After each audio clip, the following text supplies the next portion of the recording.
Yes, sir. We are live. Okay, so sir will do the Mangalacharan and yeah, start the just class. Yes. yeah.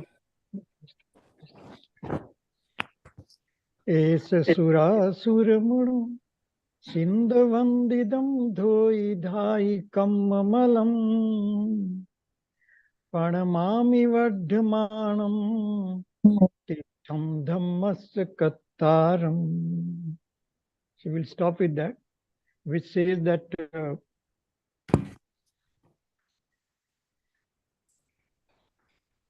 the author, the Acharya Kundakunda says, pays his obeisance to Sri Vardhaman Swami, who has destroyed 4 Ghati karmas, revealed the path of liberation, propagated righteousness, dharma, and is worshipped by kings of upper and lower heavens, Indras, and kings of human world in the middle world, that is in the middle area.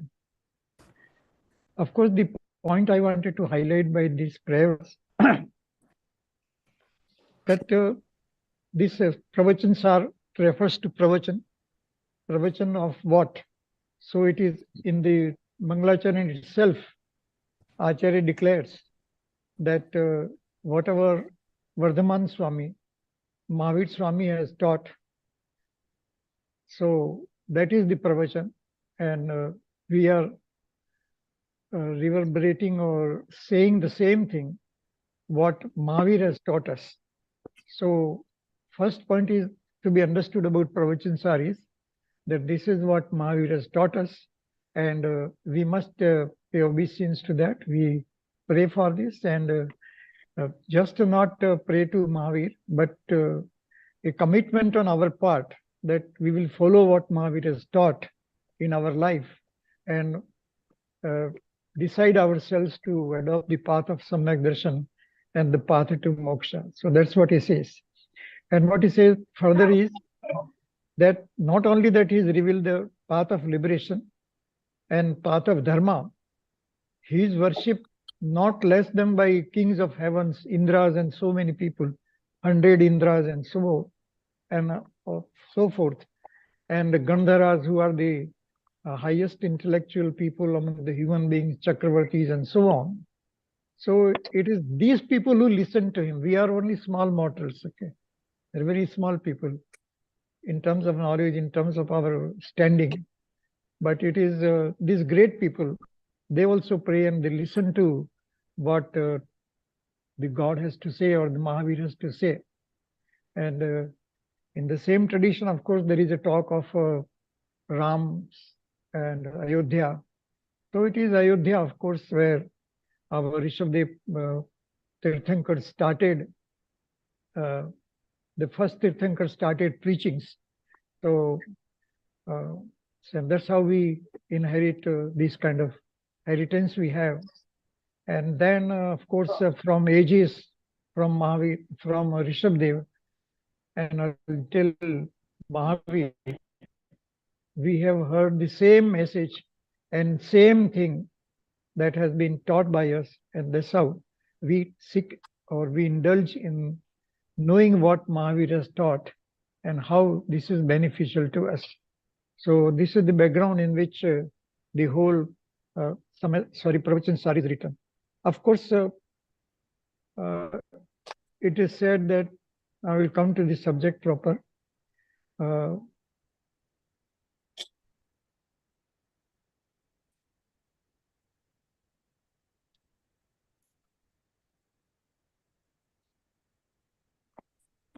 Right. So we'll start with, of course, approach to Pravachansar. I just said that about Pravachan, few things. Then, of course, it is written by Kundakunda Acharya, the great Acharya. And this text is a text in so many universities in the world. And wherever there is any Jain philosophy kind of discussion, people do refer to Pravachansar as the standard text. As Madam just said in the beginning that it talks about the theory of knowledge. What is knowledge? That's a point that has been answered here. Of course, in Samesar also we saw that the approach is in terms of knowledge. In Samesar also, the approach is in terms of knowledge, and because there it said that knowledge is key to moksha. Knowledge only leads to moksha. And here in Pravachansar, that has been further emphasized. And it says that not only in terms of our own self, but even if you look at the Samasar concentrates on the own self, how knowledge is important to us. And in Pravachansar, how whatever has been taught by Tirthankaras, that approach is also that of knowledge only and nothing else. It is only knowledge that leads to moksha. Of course, based on the knowledge, you follow the path. So that's how we'll discuss further. But knowledge is key to understand what it is. And that's why. Okay. So that's how we have to understand this. Okay. Now, it refers to the word Pravachansar. What does it mean? It refers to the essence or the sar of the teachings of the omniscient Arians. So whatever Mahavir has taught, that is, everything is not available and everything is not summarized here, but only that part of knowledge or the approach to knowledge in terms of Pravachansar has been summarized here. And that is true of all scriptures. Okay, they don't represent the complete thing, but the essence of what Mahavir has taught has been covered in this particular text. So it is also the meaning of pravachan is that only thing. Pravachan means the best things, best teachings, and a sense of that is sar, and that's how the whole thing has been described here. Then the second point that we have to understand about the approach to Pravachansar is that it refers to the eternal principle of right conduct. Eternal principle of right conduct. It is not that only people of Pancham Kal have to know this, fifth era have to know this, but it is the eternal principle. Okay, always it is there that right conduct is based on right faith and right knowledge. So there can be no right conduct without the right faith and without the knowledge. So knowledge becomes the key because knowledge leads to right faith and right faith leads to right conduct. And so there cannot be a right conduct without without one having knowledge of what has been taught by Arhants or by Mahavir in this context. The third point about the approach to this great text is that the right conduct is what, of course, dharma. Right conduct is only dharma, but dharma stands for equanimity. Yeah. And equanimity knows no sorrows or no attachments. And that's how the soul has to be realized. So beyond what is right faith and right conduct, which is based on right knowledge, the approach here is... excuse me. Please mute yourself. So right conduct is, of course, dharma only, and that flows from right faith and right knowledge. So the emphasis then it becomes that we have to acquire right knowledge, and right knowledge can only lead to right path. Emphasizing again, and we discussed also, please remember, there cannot be right conduct without right knowledge. Samyak darshan gyan charitrani moksha marg, that's how we say always, and that is true. Because Uma Swami was also a disciple of Kunda, and that's how the same principle is emphasized here, that the path to moksha lies in right conduct, charitra, and that charitra is charitra depends on the knowledge, because if you have wrong knowledge, then there will be a wrong path to be followed, and ultimately wrong conduct, which does not lead to moksha or salvation. So dharma becomes only when you have a right knowledge. There can be no dharma without having the right knowledge. Okay. If you teach somewhere to new people and like that, you will always get these kind of questions. What is dharma and whether we are right, whether others are right or whether we are wrong, all kinds of questions that will arise. So whatever little knowledge we have studied and looked at so many dharmas in our own way.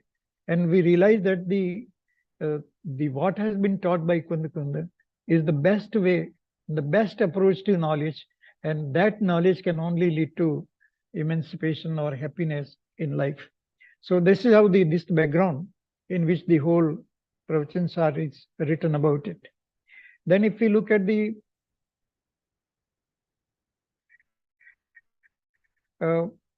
this knowledge approach, as I just mentioned about it, of course, Pravachansar is a text on knowledge. It is all knowledge throughout. And we'll discuss further as we go on the chapters, okay? So knowledge is power, of course, we always say. Knowledge is a plus factor in any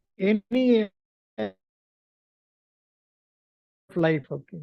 In any subject, zoology, biology, any subject you take, languages, if you don't know, you are not, you don't have a superiority over others in terms of knowledge.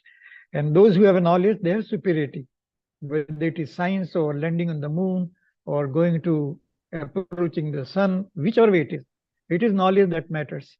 And so how, in terms of moksha, it can be different, okay? Because that's a general human principle, and that's how knowledge becomes the key factor in path to moksha also, as it is there in every part of life, every walk of life. Knowledge is superior than others. Even as we see in Ayodhya ceremony which is going on, there is controversy about whatever, right or wrong, I'm not saying that, but game of knowledge, whether the time is okay, whether the place is okay, or all those kind of things. So, yes, madam? So your volume is very, very low, sir. They're not Oh, able to hear properly. acha. Is it so with everybody? We can hear, ma'am. We can hear. Hello, is it okay now? Maybe slightly better, I don't know. Yes, sir. Better, sir. You say here some this fluctuations in the internet here that leads to some. Otherwise, it should be okay. And yeah, it's good. It's good. Okay. So the knowledge makes a difference in every walk of life, and so it is on the path to moksha. That's what I wanted to say. That moksha cannot be only conduct. Okay, conduct has to be based on knowledge. Just as in all sciences it is like that. In the same way, here also it is like that. Now, these terms, this book, no, this particular text makes a distinction between two things. There are 3 chapters. Actually, basically, there are 2 chapters here. One is called in terms of knowable and knower. That's all. One is the knowable, and whatever knowable is known by the knower. That's only it makes Gyan and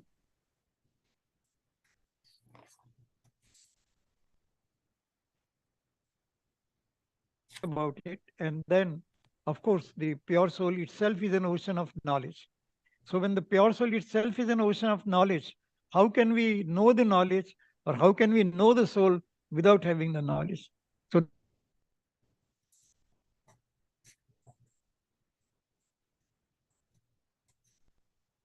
Sir, we lost you, sir. We are unable to hear you.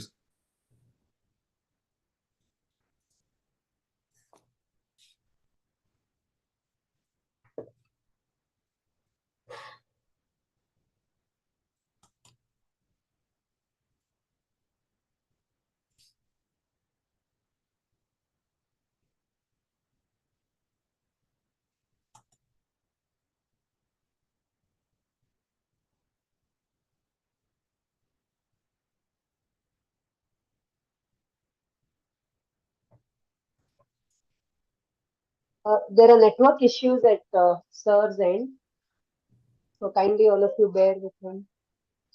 Please spotlight sir's video when he comes. So you can look at the content page of Pravachansar. You all have that book, no? In 2 ways the chapterization is done. If you read the introduction, you will know. Gyan, Ye, and Charnanuyog Chulika. See the chapters?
Mm. Mm. Okay. Hello. Yes, sir, you are audible. Yeah, sorry, Yes. there was some problem. Yeah. We have, because this light goes off and then there's a problem here. Sorry, I don't know what to do. Anyway, so there is a distinction between what is knowable, knowledge, and knower. As the pure soul is made up of knowledge, and there were properties of the soul and etc. are characterized here, which are also mentioned. And any spiritual endeavors and the path to moksha lie in the management of knowledge. So since the soul itself is made of knowledge, then management of knowledge becomes the path to moksha. So path to moksha is nothing different than the management of the knowledge. Just as any science also, it is management of knowledge, and that becomes the dharma, that becomes the path to moksha, as in every science. So this is the background in which we take this subject. Now, the scheme of Pravachansar, as I said, there are three things here. One is knowledge, which is the right knowledge, Gyan, as we call it. First is Gyan. Then what is knowable, which leads to right faith. And then there is a conduct, which is known as Acharan, Charananyuk Chulika, or right conduct. Now what happens is that Amrit Chandra Acharya, who has written a commentary, he entitles first chapter as Gyan, second chapter as Ge, and third chapter as conduct or Charnan Yog Chulika. This he doesn't consider as a chapter. He just said it is annexure. Chulika means something special note or something like that. So basically he has only two chapters. One is right knowledge and right faith. If there is a right knowledge, then there will be right faith, and that right faith will lead to automatically right conduct. As we often say, or I at least often quote, that if you know that if you put hand into fire, the hand will burn, that itself leads to right conduct. In the same way, knowledge, Gyan, and Ge, these two are the basic things, and conduct automatically follows. And that's how right knowledge, that's why I try to show with the arrow that right knowledge leads to right faith, what is knowable, and that leads to this one. The other Acharya who has written other commentaries and like that on Pravachansar, they term knowledge chapter as a right knowledge. If we take Samyak Darshan Gyan Charitra as three things to knowledge or to path to moksha, then that translated in terms of right knowledge, and Ge is translated knowable in terms of right faith, and conduct in terms of whatever, Charnanyuk Chulika in terms of right conduct. So that's how the other people, other scholars or other Jain Acharyas have looked into this. And so it is nothing but knowledge. Understanding the knowledge leads to right faith. And once you have a right knowledge and right faith, conduct will automatically follow. So that's how the whole Pravachansar can be summarized in 2 lines only, one sentence, or in 3 words like this. So Gyan and Ge, and then Charnanyuk Chulika, this makes the whole of Pravachansar. If we look at very, very philosophically in terms of spiritual things, you know the knowledge, then you believe in that and you get absorbed in the knowledge. You have the knowledge. Once you believe the knowledge, but we have the knowledge, but we don't believe, we don't consider that it's a right faith, then it doesn't lead to any fruits. But once we have a knowledge and then we have a faith in it, then automatically conduct follows and path to moksha gets realized. So this is how the whole thing is summarized in terms of Pravachansar. Now, looking at the other scheme of the text is like this, that chapter 1, of course, as we said, it's a chapter on right knowledge. So it has some basic points or basic subjects that are covered in the first chapter. Is in terms of course, first to 5 verses, they talk of salutations or Mangalacharan to all the Tirthankaras and like that, not only from here, but also from Videkshetra and other things. Then there is a talk of knowledge aims at the right conduct. Okay, this basic thing is that objective is right conduct. Objective is right conduct, but right conduct cannot take place without the right knowledge and right faith. So nobody denies that Charitra is a main religion. People also say that Charitra is something we should implement. But what do you implement without the knowledge? And without the right knowledge, you will implement the wrong things. And so the happiness will not take place. So that's how it is emphasized in 6 to 9 verses. And then, of course, it says that there is Utpadve and Dhruv in soul. That we have to understand. And it goes on like that. Then there is a talk of Shubhopyog, good thoughts, auspicious thoughts. And then, of course, there is a talk of soul as a treasure of knowledge and bliss between 6 and 92, of course, whole of things. And then there is a reference to Sarvagyata, omniscience, knowledge. And then senses-based knowledge is not the real knowledge. Knowledge based on senses is not the real knowledge. That's what it tries to say. This is very important section. And then, of course, the happiness that we talk about it, the happiness in moksha is something which is not based on senses. It is beyond senses. That happiness, that's what we are interested in. And that's how it's all talked about it in the first chapter. The second chapter, in the same manner, it talks of knowable, which leads to Samyak Darshan.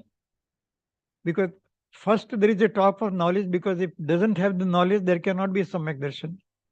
So Samyak Darshan or the right faith can take place only when we have you know what is knowable. You should know what is knowable to have a right knowledge. Okay. So if the soul is knowable, then we have to know the soul, then that can be only right faith. Otherwise, right faith will not take place.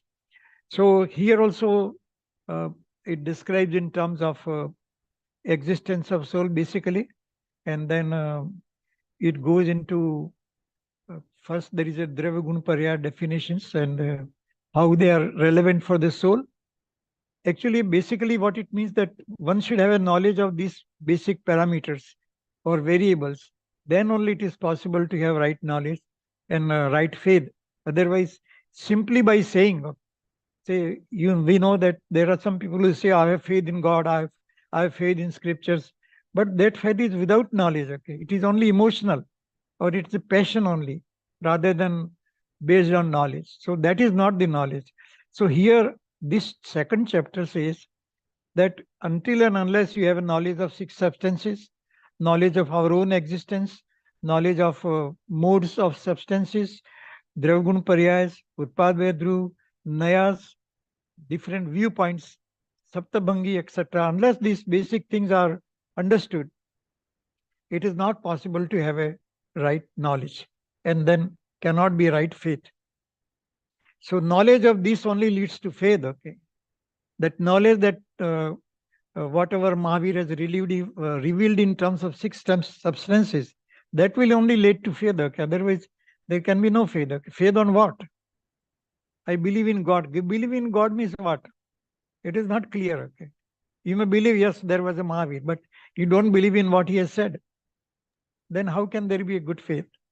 So that's how the basic fundamental question is attacked in this particular text.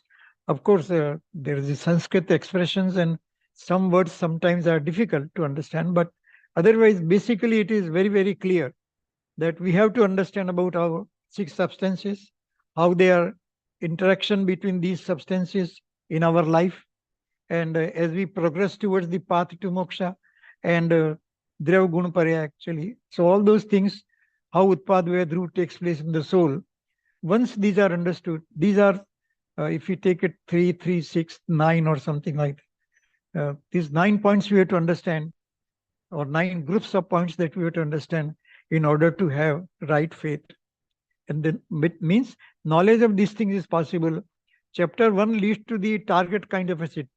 Targets, it sets the target, the to be achieved knowledge, but that is possible only when we have the faith in it.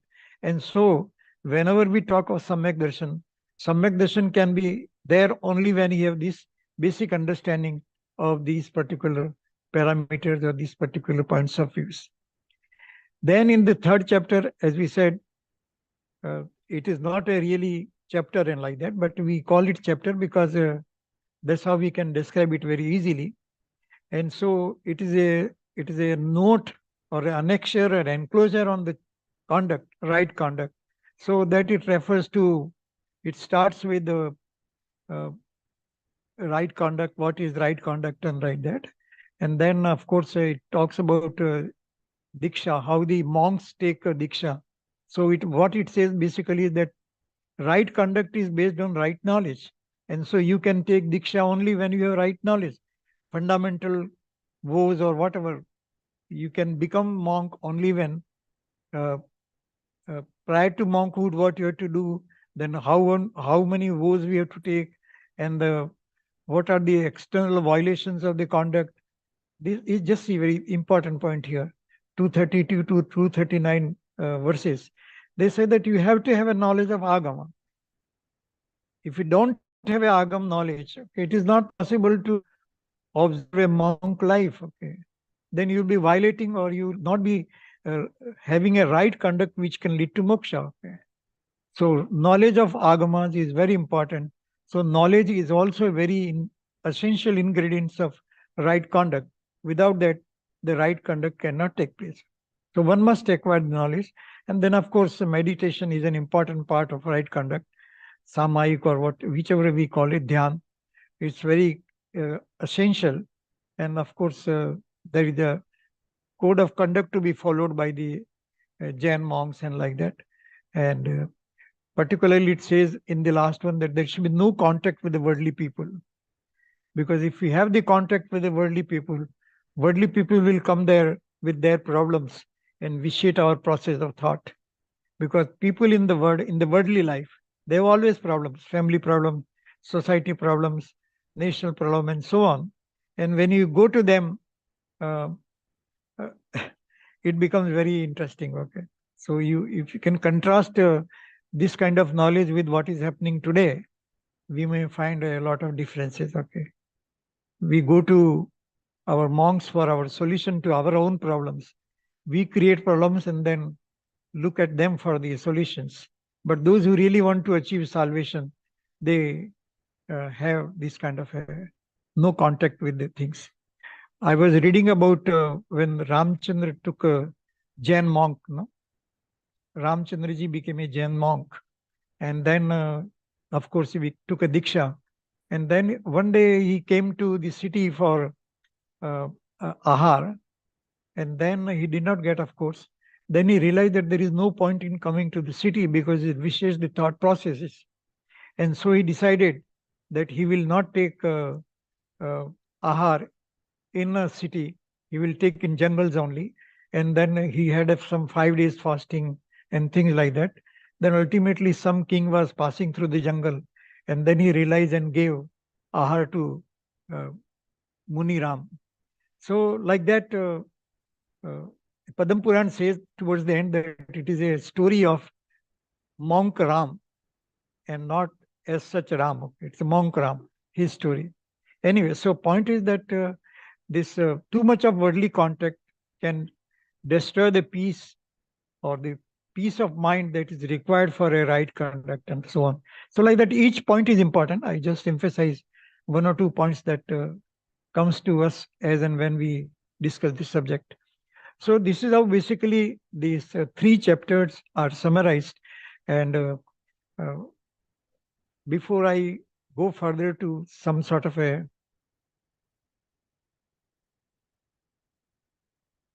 okay. Sir, one request, if you could put Yeah. this in full screen. It's a presentation. Yeah, I could see that. I can do that, but only problem sometimes I have a difficulty in okay. Moving from one Got it. slide to another slide gets stuck sometimes. That's why I Got just okay. So if you look it again at chapter 3, no? Just to summarize again, because that becomes very crucial. So it says you have to have a knowledge of Agam, then only life of a aesthetic becomes very important. The total life is described in these verses, and prior to monkhood, what should happen and like that. If you get some time in life, okay, not only this text, but you read the original text and see how a person who seeks diksha, how he talks to his mother and things like that. Very interesting. That, oh mother, I don't want to annoy any other mother or create a birth pangs to them, and that's why I'm taking this diksha. Then he says that I have taken food, so much food in the past lives, and so that the entire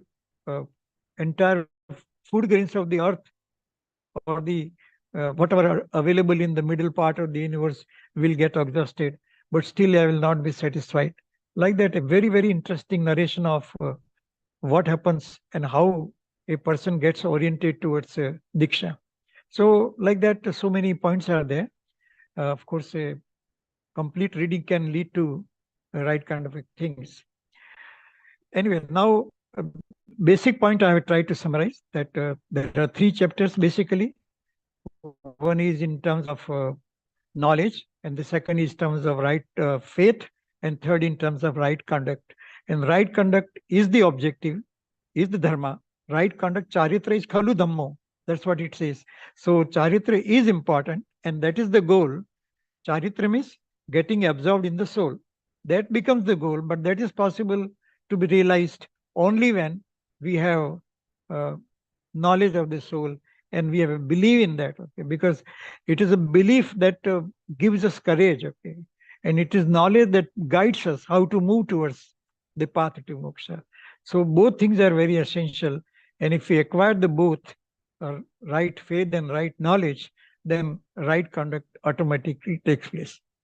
Now, in the rest of discussion, I will take some important verses and try to explain how they are so crucial and so important as far as Jain philosophy is concerned.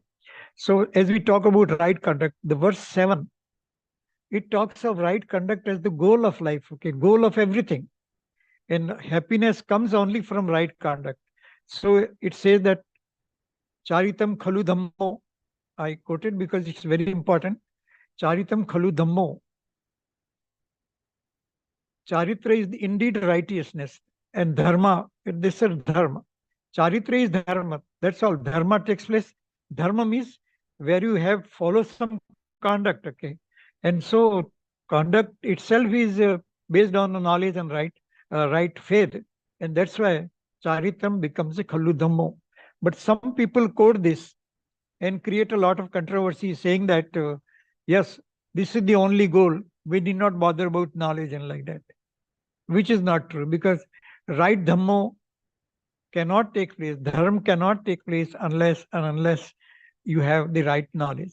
So of course this verse is very interpreted differently by different people, but the right interpretation is only that rightness or state of dharma is state of equanimity, samai or samtabha, whatever you call it, but that can take place only when you have the right knowledge, because it says in the second part that the right approach or the dharma cannot place equanimity. It is defined. What is equanimity? So equanimity is the state of a soul which is without delusion and sorrow. Okay. So delusion is moha or mithyatva. So if the mithyatva doesn't go away, how can we have a khalu dhammo? Right dharma, how can we have it if the mithyatva doesn't go away? So delusion has to go. Delusion has to go and feeling of sorrow has to go. Then only it is possible to have right dharma. And so that's very important. And what I wanted to emphasize, because it's a big subject in itself, this whole verse we can discuss for hours. But the basic point here is, in terms of our knowledge approach, as we are talking about it, delusion, moh, mithyatva can go, false belief can go only when we have knowledge.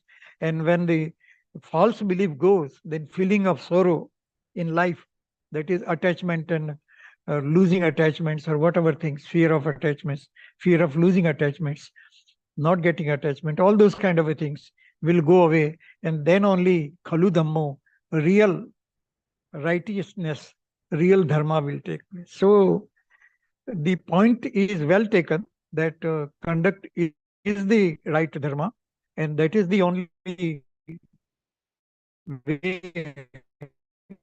to realize the dharma, knowledge. That's what it has been emphasized. It is very well, because sentence, Charitam Khalu Dhammo. Charitra is a real dharma, but they forgot to mention or see the later part. We say that moha khobha vihino, the second part, mithyatva, and without that shobh, feeling of sorrowness. Once it vihino, it is without it. Unless it is that, it cannot be, dharma will not take place. So mithyatva has to go. Mithyatva doesn't mean simply that I follow the Jain religion, then mithyatva has gone. No. Adopting Jain religion is first step in the removal of mithyatva, but it doesn't ensure going away of mithyatva, the false belief. False belief goes away only when you realize knowledge, and knowledge of soul. Once we acquire the knowledge of soul, it is possible to have right perspective, right knowledge, and then only delusion will go. Otherwise, it will not go. So in your life, by now or in future, or as you when we take the degree and go and talk outside to our own fellow beings or a Jain community, there will be people who will be talking of this, that no, knowledge is not important, only practice matters. Yeah, it is right. But how can you practice without having a knowledge? So that is the essence. I'm repeating 2-3 times because the point has to be made very clear. And in future other verses also, means future presentation, we'll also concentrate on this kind of a concept again and again. So this verse 7 deals and explains this particular point. Next. If we look at the Pravachansar again, we saw it in, then it says that Shuddhopyog, what is knowledge? Then it says that the Shuddhopyog is very important.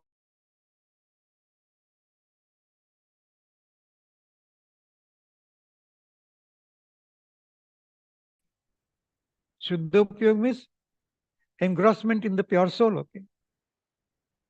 Keep yourself busy or have a meditation on the pure soul. Once that is there, then only you can have a real conduct. Otherwise, it is not possible. So that's how when it starts only with that kind of a goal. And then, of course, knowledge will lead to happiness. And once you have this belief, of course, you will have Shiv thoughts and like that. But ultimately, it has to result into engrossment in the pure soul. So that is the essence of the first part. And that's how we have to understand this thing. If you look at the second part also, second chapter, that also says that, of course, he talks of eternal nature of substances, modifications and division of knowledge and knowable, gyan ge divisions. But the basic thing is that if you do not concentrate on the eternal nature of substances, it is not possible to have right faith. Right faith can take place only when it is realized that I am an eternal soul, मैं एक शाश्वत आत्मा हूँ, मैं एक शुद्ध आत्मा हूँ, I'm a pure soul. Unless that part is realized, there cannot be a Samyak Darshan. So focus of Samyak Darshan is, of course, we learn from scriptures, we learn from our monks, we learn from everybody. But then what we have to ultimately learn is that I have an eternal nature, and that eternal nature is Samanya. It is not with modifications like that. It is some sort of a Paramparinamic Bhav type of a concept.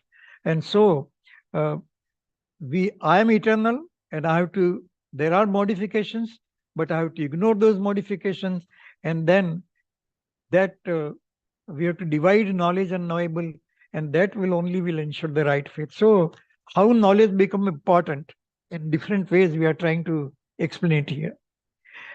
In Charananyog Chulika also, the third section, again the scheme of Pravachansar says that yes, Acharan is important, conduct is important. That's why it's a special note on conduct. And conduct has to be based on the knowledge, and that's how it goes. And we'll discuss again throughout some other verses also. And Moksha Marga, revelation on the path to moksha, can take place only during this particular period. And Shuddhopyog will be there, but it has to disappear. And then it talks of some 5 great principles, okay, that without knowledge, nobody can achieve salvation. That's what it says ultimately. Towards the end, we'll see each of these 5 jewels and see how Acharya has emphasized, Kunda Acharya has emphasized that there is no other way out than knowing these things. Without the knowledge, nothing can take place. That is the thing that has been emphasized.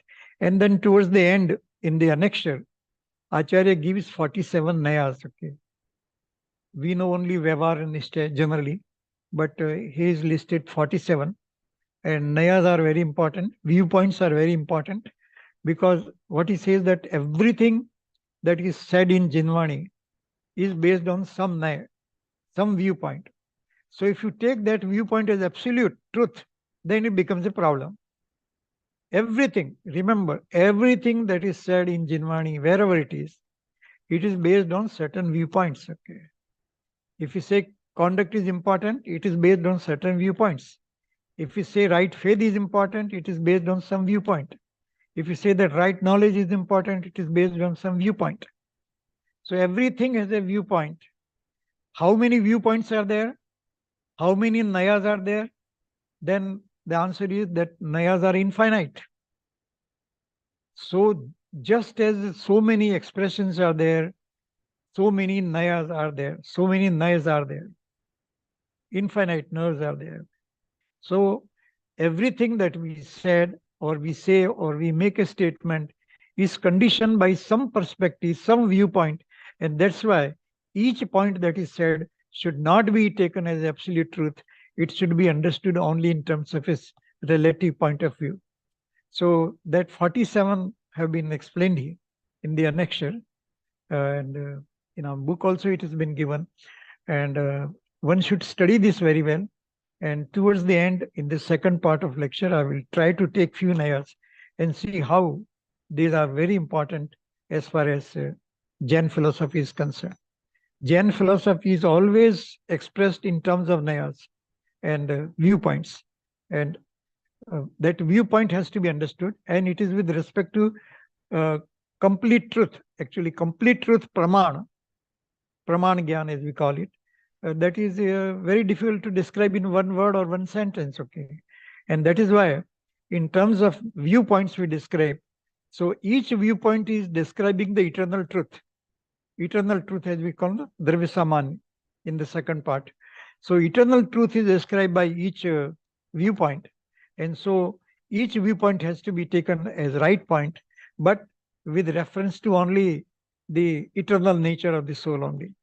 So soul has infinite properties, soul has infinite ways, soul has infinite modifications. So each modification, each virtue, each characteristics, each property is expressed relatively in terms of that particular point. And we have to understand in relation to other properties and other modifications also. So this is how basically Pravachansar is summarized. And I try to summarize in 2-3 different ways. And we'll do it again in the later part also. Now, this same thing, 2-3 things that are very important. It is defined here in terms of, I used that some equivalencies in Pravachansar. As I said, no, there are 3 different views, at least minimum here. And then it has to be understood and that relative way only. So first, let us see what is knowledge, okay? What is Gyan? The part of the first chapter, first section. So what is knowledge? So it says that, of course, knowledge is nothing but soul's knowledge, okay? Soul's knowledge is only the real knowledge. And based on the soul's knowledge, you have the knowledge of other substances. Other 6 substances are there. So based on that thing only, you can have knowledge of other things. So if there is no soul's knowledge, then it is not possible that you have the knowledge. If somebody says that I have a knowledge, or some scientist who doesn't believe in soul, for example, says that he has a knowledge, that knowledge is only very, very partial. It is only with respect to operation of Pudgal, inanimate things only, and not with respect to all the 6 substances, and mainly the soul. How the soul knows, if that is not clear by itself, then how can we have the understanding or Gyan? So eternal existence of soul, that knowledge is the real knowledge, and that is the basis for all activities in a path to spiritual life. So that is one point. Second point, that what is to be known? If you have a knowledge, what is to be known? Then says in knowledge, whatever is gay. Gay means whatever is knowable has to be known. Although we are a soul, we are one soul, but that one soul knows everything that is knowable in the universe. That is the scope of the soul. That is the extent to which the soul can know. So that's why the first step is understanding the soul and its nature, and then knowing what the soul can know. What is the maximum that soul can know? And so what the soul can know, so that knowledgeable, that is defined in terms of knowables, and that knowables are nothing but all substances in the universe. So that is nothing but the Keval Gyan, omniscience. Okay. So, in fact, when we look at the soul, we are looking at the omniscience. Cannot be truth unless told by Arhant. That's why Namoryantanam. Whatever is taught by Arhant, and that's why we say Pravachan. Pravachan is taught by Arhant. So, whatever is taught by Arhant, who has this complete knowledge of all the substances in the universe, its modifications, its properties of all times, that is to be known and that is knowable. That's how the scope of Pravachansar or our syllabus in terms of knowing, in terms of knowledge, is all these three things. We have to know the eternal nature of the soul, then what it can do, then we have to knowable. These three are not 3 points, it is only 1 point, but explained in 3 different ways. It is only 1 point, and that is the knowledge of the soul is only the right knowledge, and that is possible only you have know the entire thing, and entire things soul knows, and that's the whole knowledge of the universe. Soul becomes the omniscient. In other words, I am a soul. Remember, I am a soul, and I can know the entire universe. That's my power. If that is realized, then you have a knowledge. If that is not realized, then nobody can become Arhant. Okay. As we say in Jain philosophy, that everybody can become Bhagwan. Not everybody looks at, in other religions, everybody looks at the blessings of the God. But here in Jain philosophy, we look at the knowledge from the God, and after that, we becomes ourselves God. So that is the objective of Jain philosophy, that everybody can become the God, and not that God is something permanent and all the beings in the universe are something, they are slaves or they are at the mercy of the God. It is not so. Everybody can become God, and that is possible. How you can become a God? Only when you have the knowledge, okay? Because God is nothing but made of knowledge, okay? And so that knowledge, once we believe in that, if we come reverse way, that all substances, universe are there, and God has the knowledge of all the things. Those who believe in that, they become Samyak Drishti, and those who believe in that, they have the Gyan. Otherwise, no Gyan. So knowledge means Pravachansar, approach of knowledge, knowledge theory, theory of knowledge, whatever way it is, whichever we call it. But unless we have the knowledge of the soul, all the knowledge is of no consequence, because it cannot lead to path to moksha. It can not lead to faith. It cannot lead to understanding of our own soul, which is made of knowledge. And how can we have an experience of the soul when we don't have the knowledge of soul? Say, if you want to experience sweet, no, taste of sweet, then we should have some knowledge of sweet. Then only it is possible to experience it in the same way. Otherwise, one may say it is something different and like that. So this how the whole Pravachansar is summarized in these 3 words. And this is one way to look at it. The right knowledge is the knowledge of soul only. And once a soul can know the entire universe in its all modifications, all properties of all times, and once we realize that, it is possible that we can have a real understanding of the soul. So that's another way of looking at the soul. Now we look at the happiness. We go back to again verse 7. We say that what is soul's happiness? Because that's the objective. Because somebody may ask that, okay, you acquired the knowledge, what for? What do we get out of knowledge? One may get knowledge, but what is the real benefit of having knowledge? So then they say that the real objective of acquiring knowledge is happiness, because happiness cannot take place unless you have the knowledge. Okay, so knowledge and happiness are interlinked. The moment you have the knowledge of the soul, knowledge of the universe, knowledge of our own self, then it is possible to have knowledge of the universe and the soul, happiness and everything. So happiness cannot flow unless you have the knowledge. That's the basic principle. Even small things in life we can know. If somebody has given an exam, then there is an anxiety, what will happen and like that. Once the result comes, one becomes happy. So knowledge, happiness is the ultimate result and that is caused by the state of knowledge. You can apply in any part of life. Once we have a knowledge of that, it leads to happiness. And so long as we don't know about it, we have, if there is an accident, we hear about some accident and say that no, those people are safe, then we become all right, satisfied. And if you say no, it's some relation or some friend has been affected by fire or accident or car accident or whatever, then we always feel sorrow and try to know more about it, what has happened and what not. So happiness is directly linked with knowledge of soul.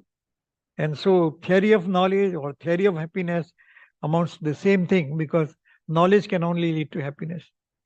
If our scientists wanted to land on the moon, then once you land in the moon, you become happy. We all seen how all scientists and all people in the country and outside became happy once it landed on the moon.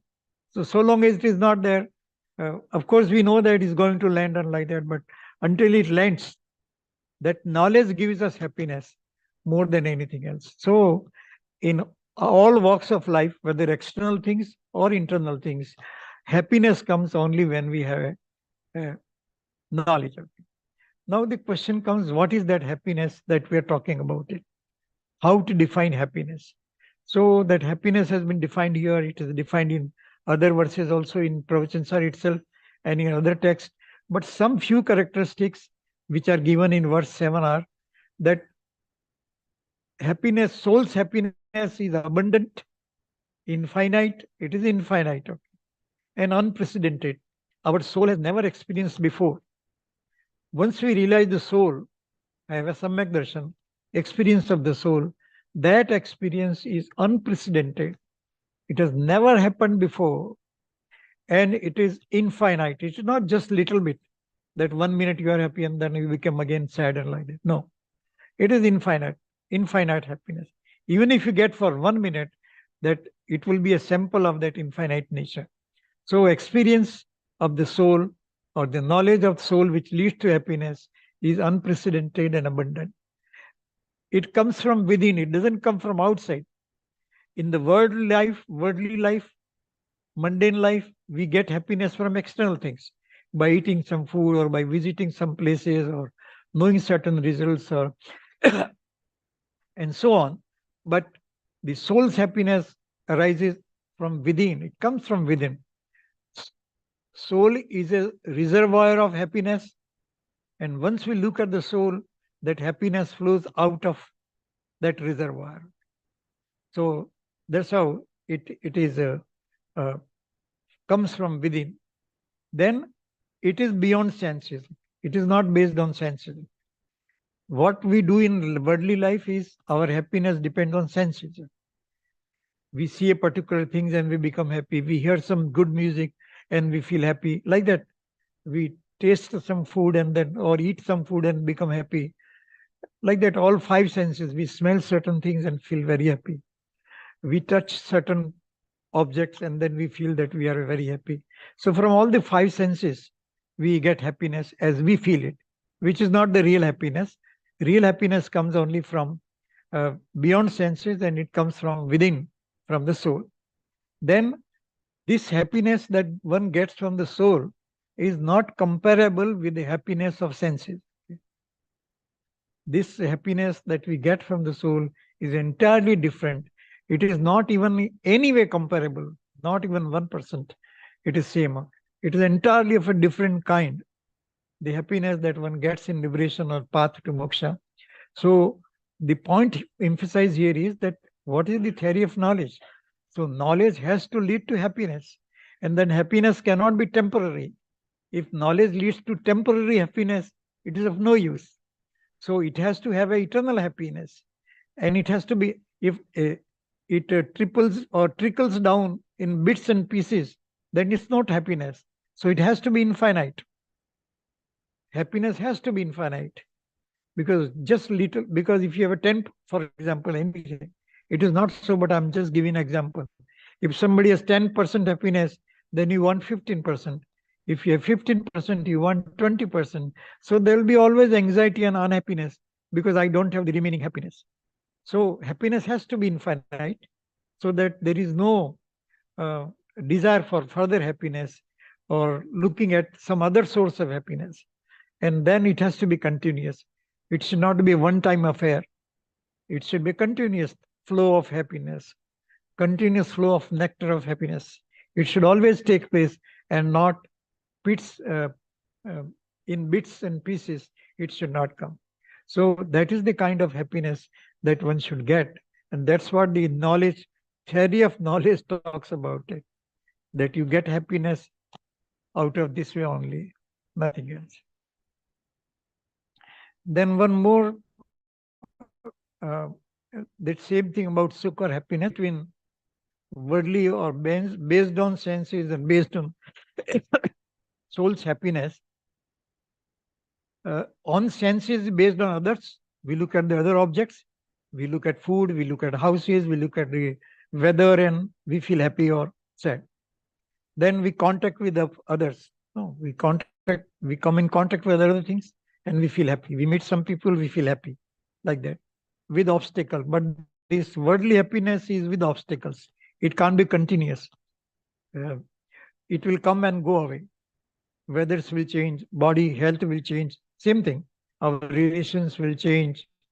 Children will grow and live separately or live with but different objectives and like that. So it is with obstacles everywhere. There is no happiness in this world which is without obstacles and like that. And there is a discontinuous, not a continuous, as I discussed earlier, and various degrees. Okay, it is not full, it is not infinite, it is in various degrees. But soul's happiness, it is independent, it comes from within, it is unrelated to worldly things, it is without obstacles, it is without break, and it is a constant, continuous type of happiness. So this happiness is entirely different than the kind of happiness we are talking about. The worldly knowledge will lead to this kind of knowledge. Worldly knowledge will lead to this kind of happiness based on senses. But the knowledge of the soul will lead to this kind of happiness, soul's happiness, which is entirely different than other things. There are few characteristics are given here. There can be more characteristics and it can be explained in a different way also. Why this point is to be emphasized? Because as I said, that it has to lead to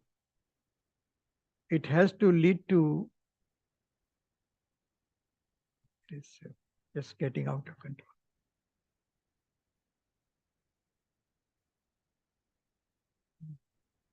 In 76 verse also, it says like that. I take a phrase, not coming. Saparam badha saidam vichinnam bandha karanam visamam jam indiye laddam tam sukham dukkham evataha. The pleasure that is gained from senses depends on others. Whatever I wrote in that chart, no? It is from this particular verse 76. The pleasure that is gained from senses depend on others, outside objects. It leads to impediment in anxiety. These are always obstacles. Okay, it can't be full. You may be happy, but you may be hungry. Or you may get good results, but you are worried about future. Something always, all happiness based on senses comes from these kind of anxieties and impediments. It remains fallible, means it will go away after some time. It is not permanent or eternal. It causes bondage. Okay, it leads to karmic bondages. Okay, there I did not explain that word karmic bondage because, of course, we are talking theory of knowledge itself. But the result is that, of course, karmic bondage. It takes place. Okay, whatever sensual happiness we get based on senses will lead to karmic bondage. So if you have a good house or a very good car, or we live in whatever, we have so much of wealth, we are a billionaire or millionaire or whatever, that creates more and more karmic bondage. Okay, as you enjoy more and more of worldly happiness, so you acquire a lot of knowledge of cars, lot of knowledge about space, lot of knowledge about stars, moons, whatever, science. All these will lead to karmic bondage. lot of knowledge about anything in the universe, okay, other than pure soul, okay, will lead to karmic bondage. And karmic bondage means living in sansara again, living in this mundane world. And that's how there will be no way to feel happiness. So the happiness that we call in this world is mundane, nothing. It is very small, trivial, temporary, leads to karmic bondage, perpetual existence in this mundane world, and so on. And that's how this kind of happiness is of no use. Then, so much about happiness. We move to other things, and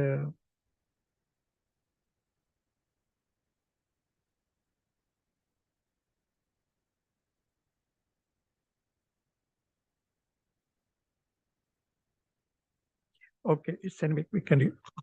Okay, in verse 16, something is said that okay, you acquire this kind of happiness, then what happens? Okay, you are king of yourself. Okay, something like that. Self-declared king. I use that word only. That in Sanskrit they are using the word Swayambhu, king of the universe, self-made king of the universe, self-made king of the universe. If you have this theory of knowledge, then what can you get? If you have a theory of knowledge of the worldly things, what will happen? Okay, we get some more money, we get some more recognition, you can be a scientist, you can be a whatever, in any field. You become something great, you get a lot of respect in worldly things, or money at the best, or good contacts, something like that. But if you acquire this spiritual knowledge, knowledge of the pure soul, then you ultimately get omniscience, what you call omniscience, Keval Gyan, and that is possible only through Shuddhopyog. No, Shuddhopyog means absorbing ourselves in the knowledge of soul, Dhyan, Samayik. So getting absorbed in the Shuddha Atma, pure soul, that is Shuddhopyog. Upyog means engagement in this pure soul, that becomes the Shuddhopyog. And there is a perpetual Shuddhopyog in a state of omniscience. And in a state of sadhu, in the case of monks, it is partial Shuddhopyog for a little bit, for some time, for a less than Antarmurat or small Antarmurat, and like that. And but once you get it, it is worshipped by the kings of all the three worlds. Okay, what we said in the previous prayer. Okay, that all the three worlds, the kings of the three worlds, worship the pure soul. So that kind of recognition one gets, and you becomes. I mean, you look at the soul and you become the king of the universe. Okay, self-made, self-declared. You don't have to declare actually. You become like that. You become Bhagavan. Then, as we said in the prayer, na first Mangalacharan, that whole the universe will pray to you and will adore you, will look at the respect and selfless respect, not without any desire to get anything like that. So that's how you get it. And so this status, supreme status you get, that's what I'm saying. Once you have that kind of happiness, which we described in the earlier verses, that happiness will lead to self-declared king, kind of self-made king of the universe, Swayambhu, Shambhu, Swayambhu. So Swayambhu you becomes like that. You become the king of the whole Bhu, Swayambhu, whole of the area, okay, whole of the humankind, okay, whole of the three middle parts of the universe, okay. And the whole of the universe, not only three middle parts, whole of the universe, you become the king. So such is the reward, and you will be worshipped eternally by all the people of the three, eternally, not once. If somebody become prime minister only for 5 years, you respect, maybe 10 years. Maybe if he's out of position again, few years and like that. You may still respect, but the kind of respect as a king of the universe one gets when you look at the pure soul, it is very different. So idea is to get everybody interested in becoming a Swayambhu. Okay.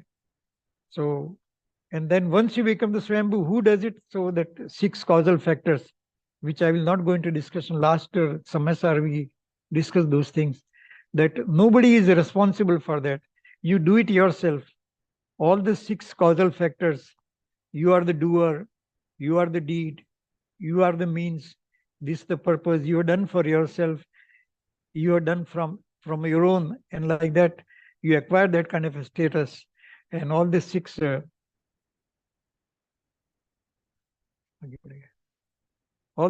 things are karak, 6 causal factors are within you. So if you look at the causal factors within ourselves, we become the self-declared king of the universe. If you look at outside as a reason for doing something, for pleasing somebody or acquiring some knowledge from outside, or for worldly respect or reputation or image, improving image in the world, then it is like that. I mean, for our social survival, we often say that we should improve the image of the Jain religion. People do not know about Jain religion and so on. And that's why we must devote our time. Our pilgrimages are under attack. Our religion is under attack. Our society is shrinking. Our population is shrinking. And so on. In spite of so many good things are there are some weak points and like that. So we say that, okay, we look at outside world, and other people should appreciate what we have contributed, what we contribute in terms of GNP and so on. I'm just narrating few things. Okay? So, but that is not the purpose of our dharma.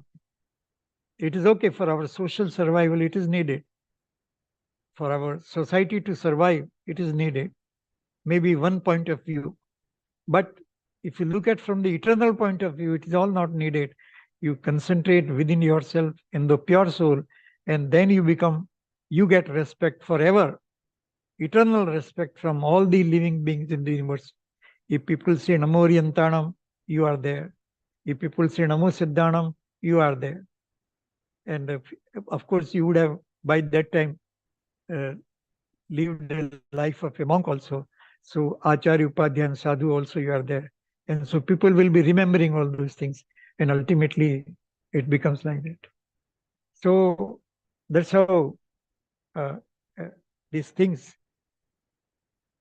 Point I was trying to explain is that once we have this knowledge of the objective, the first chapters, some of the important things I try to cover, that the point is that if we acquire knowledge, that knowledge has to be that of soul. And why that knowledge of soul? Because that only can ensure happiness. Why that happiness is important? Because it is eternal, and so many other things that go with it. So that covers the first part. That I try to cover about roughly 92 verses in that one. Okay. Now we look at the other part, where we say that in terms of faith, what we should have, what we should know, and how that becomes very important. So he said that yes, if I'm a soul, I should know. If I'm a soul, made of soul, I'm made of knowledge. But is it that my knowledge of soul is enough?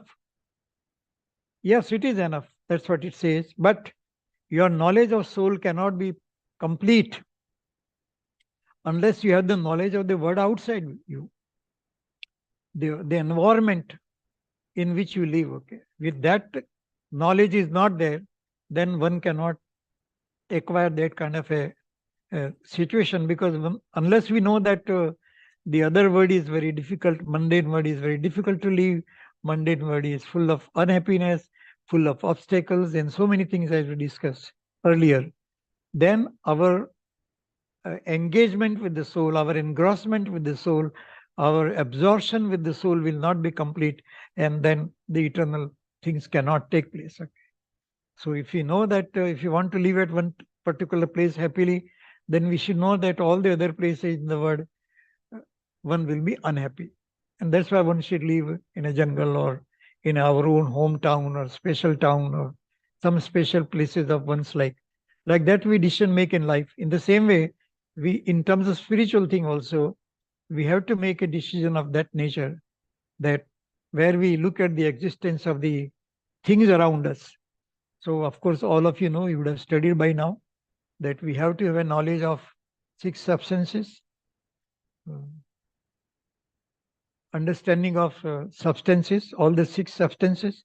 That's the basic things. And to understand the 6 substances, we should know that common existence, individual nature, and then existence as an attribute, Drava Gun Paryay, then Utpad Vedru, as we discussed earlier also, then Saptabhangi. Some of these concepts you have studied or you will study. Saptabhangi may you not studied, but you will study as you go on in logic and other things. And then modes of substances. All these things knowledge we should have. Otherwise, we cannot acquire the knowledge of the soul and the knowledge of the universe. Not only for acquiring knowledge of the soul, but even if you want to acquire knowledge of some other things, we should know all those things indirectly. We should know about the environment in which those things are placed, and like that. If you want to know about Vidya Kshetra, we have to know about what form they are there, what is the atmosphere there, what kind of living beings are there, what is their height, what do they eat, how do they follow religion, and so on, like that. For anything, we have to know all those things. And here also it is emphasized that if you really want to understand your own soul, that the right faith, Samyak Darshan, cannot take place until and unless you have understanding of this thing. One line, if you just take 1 or 2 lines, Nayas, as I explained earlier, that everything said in the universe, everything said in all scriptures is based on certain viewpoints about that object. If we describe gold, gold is yellow, it is only in terms of color, not that every yellow thing is gold. In the same way, anything that is said about soul or about the other parts of the universe, it is only from that point of view. Unless we understand that, it is not possible for us to really acquire the knowledge. Same thing about modes of substances. Okay, they keep on changing, and our attributes also keep on changing. And because of mode of substances, no, say soul's mode, we got into chargatis and all those kinds of things we have to understand. Same thing, attributes. Today we have small knowledge, that knowledge will grow and become infinite knowledge as one gets omniscience. So attributes, how different attributes, Gyan, Darshan, Charitra, Sukh, Virya, all those attributes, how they grow and how they change their moods, and that has to be understood. Like that, different moods, infinite moods, and we have to have a complete understanding of the soul or things outside. These things we have to understand about the soul as well as for things outside us. Then only it is possible to have some knowledge. Then, of course, one very, very important verse in Pravachansar is the verse number 80. It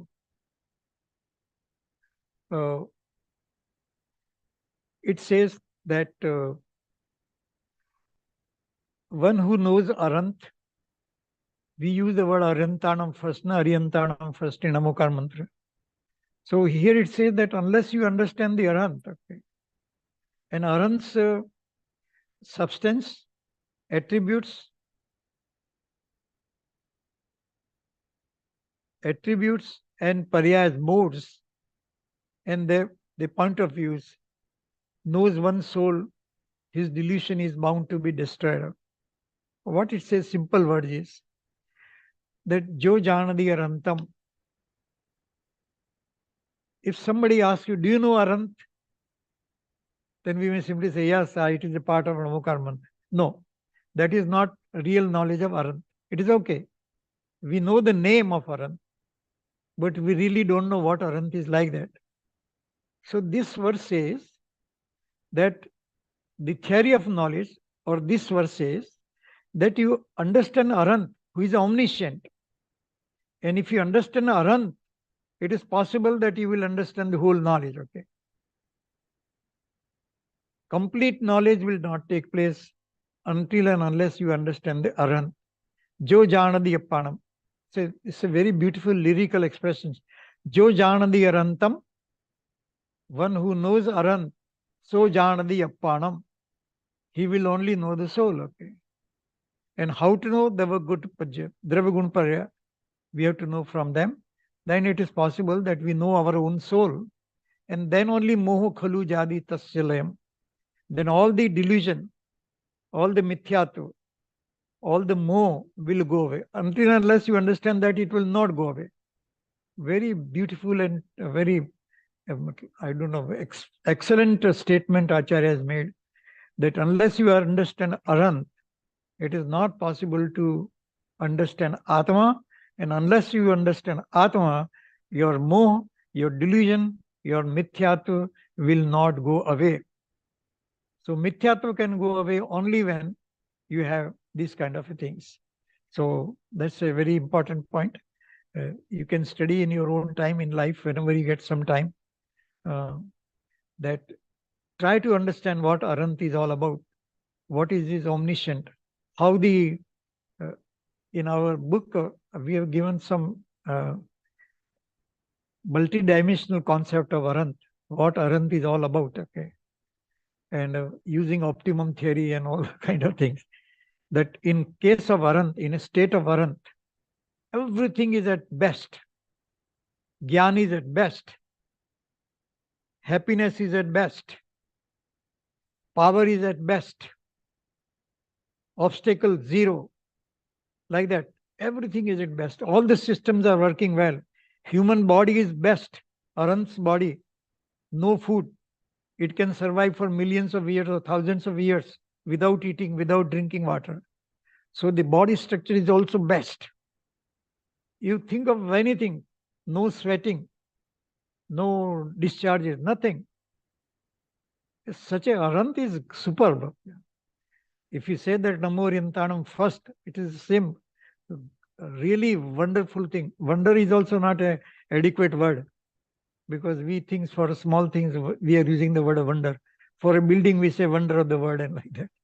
So it is not so. This is something entirely eternal. Building is not eternal. It is eternal. Okay. Pyramids of Egypt or whatever, they are not eternal things. Arant is eternal, and everything is working so perfect in harmony. And that is the knowledge that we should acquire. That's what it says. Theory of knowledge should go to that point where Arant becomes the most powerful person. Ananta Gyan, infinite knowledge. Swachatushtan, you might have heard this word.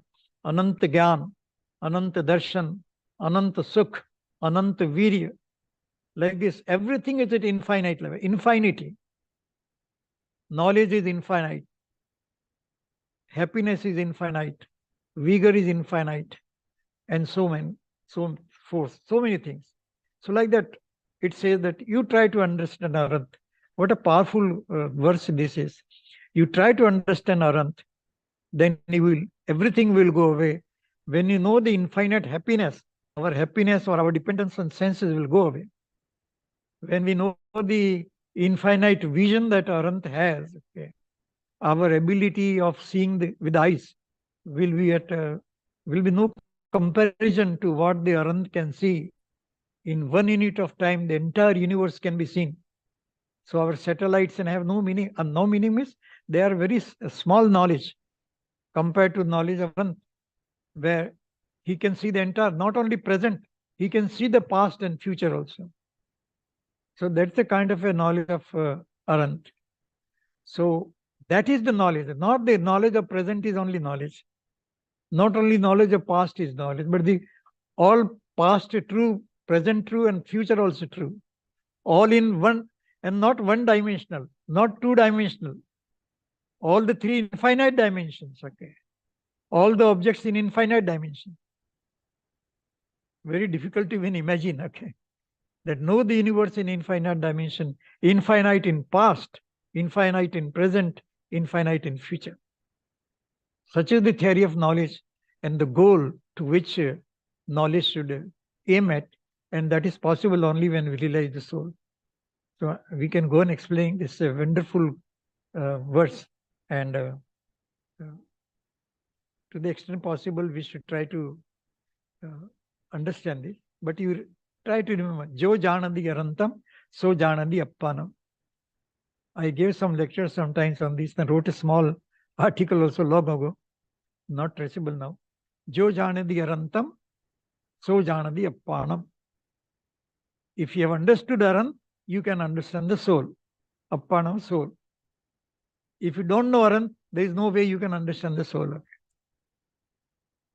So that's how one has to understand and try to do whatever best possible. Then in one word, very good word where they've used this Pajje Muda Hi Parsamaya. This 93 words. We say that Pajje Muda Hi Parsamaya. Pajje Muda means Parya, modification. If you are focusing on present at a point in time, okay, then you are foolish. That's a false knowledge one is has. Okay. If you remember this sentence, it will help a great deal in our life. Understand? Paryaya Muda means whatever is happening, you are busy with that moment, in that thing. And you think that, yes, this is the happiness. He is the fool of the first order. Paryaya Muda Parsamaya. Just look at the meaning of this. All objects of the universe, knowledge, are substances which exist by nature. A substance is known by its infinite attributes, and substance and attributes encompass infinite modes. Absence of understanding of these modes is called as false belief. Okay. What is moh? What is parsamaya? What is false belief? Then this verse says that false belief is that you don't understand your own modes, okay? Your own modifications. The nature of modification, which is highly temporary. So those things that are temporary, we can't make a decision on those bases. Okay. We have to look at it, because somebody may ask, why are you saying eternal soul, eternal soul, eternal soul? Why not on what is happening in day-to-day life? Why we should not look at it that?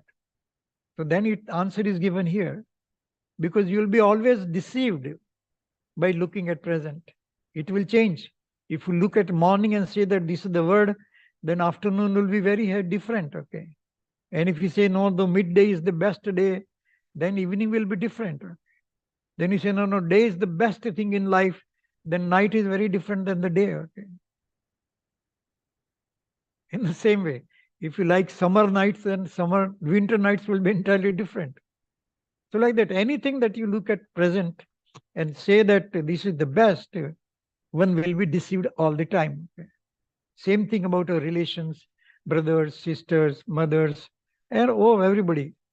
At some time they are very good, sometimes they are not so good, and they keep on changing, and we have to understand that.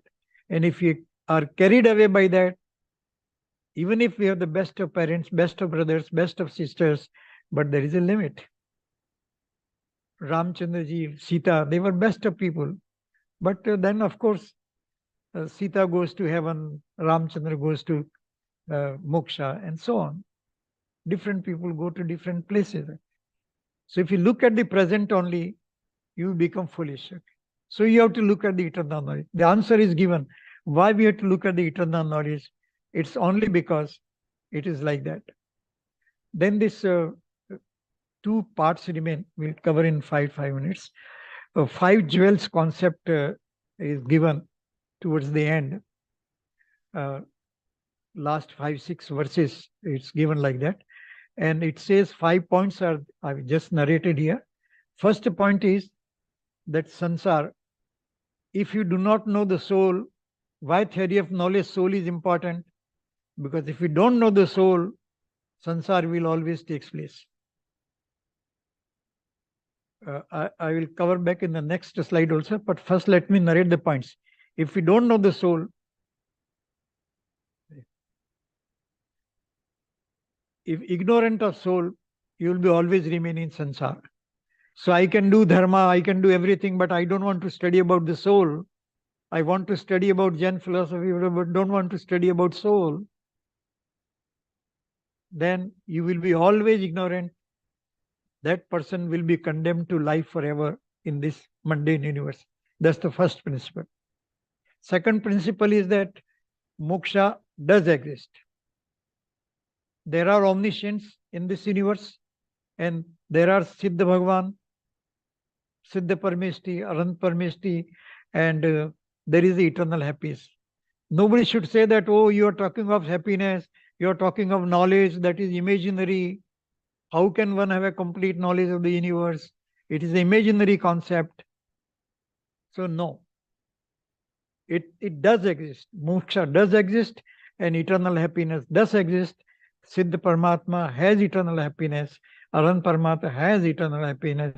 And unless you believe that, you are condemned to life again, means mundane life, born in from Narak, Nigod, and all those things. For the modes of life, one keeps on going. Third point is that how to achieve the moksha. If that question is asked, the only way to attain moksha is knowledge of pure soul. If somebody does not acquire the knowledge of the pure soul, it is not possible to attain moksha. Just third principle. These 5 principles given here, they are like 5 jewels. Pancharatna, it has been called in the text. They are the 5 greatest principles. These are 5 parmeshtis, as you call it. They are great parmeshtis, but these are 5 ways in which you can acquire the knowledge. So, how to attain moksha? The only way is knowledge of pure soul, because knowledge will lead to right faith, right conduct, and then ultimately salvation. And without right conduct, which is based on right knowledge and right faith, it is not possible to attain moksha. That principle becomes very important. Then you have to get engaged or engrossed, absorbed in the pure soul. Otherwise, it is not possible to attain liberation. And then focus on knowledge and happiness will speed up the process. Okay. If you want to attain moksha, the only way to speed up the process is to focus on knowledge and happiness. That the Siddha Paramatma has a complete knowledge, Arant Paramatma has complete knowledge and complete happiness. And I want to attain that happiness. Unless this is a drive, this motivational drive is there, it is not possible to attain happiness. We will remain always miserable in life. So then these 5 principles try to explain a little bit more so that it becomes very clear. This is from the verse 271, 272. One minute I will just give. This is the nature. First point said about the samaya and like that. You understand, otherwise there will be transmigration. You will move from one place to another, and infinite karma bindings will take place. And the only way to do that is sutras and acquire knowledge. Acquire knowledge. That's what 272 Gatha says. Then only it is possible to have peace, and without getting or suffering from karmas. The Shramanas do not remain long in this world. Okay. Those who read sutras, means those who acquire knowledge, they will not remain in this world for long. So you might acquire knowledge, but may not be good at conduct at right time, at present. But once who has acquired the knowledge, he will do so tomorrow, day after tomorrow, not in this life, next life. So those who have the knowledge can only acquire moksha and right conduct, nothing else. Third point says that they are knowers of reality, those who acquired the knowledge, and they have proved that they are pure. Okay. And that purity is not based on sensual things, it is based on knowledge of the soul. And fourth point says that the real Shuddhopayog is the only way out. Concentration and meditation on the soul. Soul means pure soul. And you cannot meditate without knowledge. Okay. All meditation is not good. Not good means will not lead to desirable results. It may help BP or something like that. Blood level, sugar level may be controlled and like that, but not eternal happiness. That can come only through Shuddhopayog, which means you acquire the knowledge of the soul, and then only Shramana accomplishes Nirvana only because of this. And the last point is that, as we said earlier, that this helps the preachings of God, preachings, this Pravachansar helps in becoming Bhagavan Atma. One can become Bhagavan Atma only when one acquires this kind of knowledge. So, of course, it says that what is Shuddhopyogi? Somebody asked, then those who understood, those who acquired scripture knowledge, those who have restraint of senses. This is repeating in other words, that's all. Experience of the pure soul, those who are equanimous, these are the people who can expire the soul, nothing else. This is same that why do we need to study? Why do we need to acquire knowledge? Because knowledge is Shabda Brahma. It is God in words, okay? Scriptures are God in words. And that's why God has descended in terms of scriptures. And that's why you must have to acquire knowledge. And unless we acquire this knowledge, our belief will not be strengthened. So that's a very important thing. One important thing which is very clear, I just try to define it that way, how the knowledge is defined, okay? So little bit, I use little knowledge of what it thinks, but what is written in verse 23, I try to put it in terms of these definitions. What is truth? No,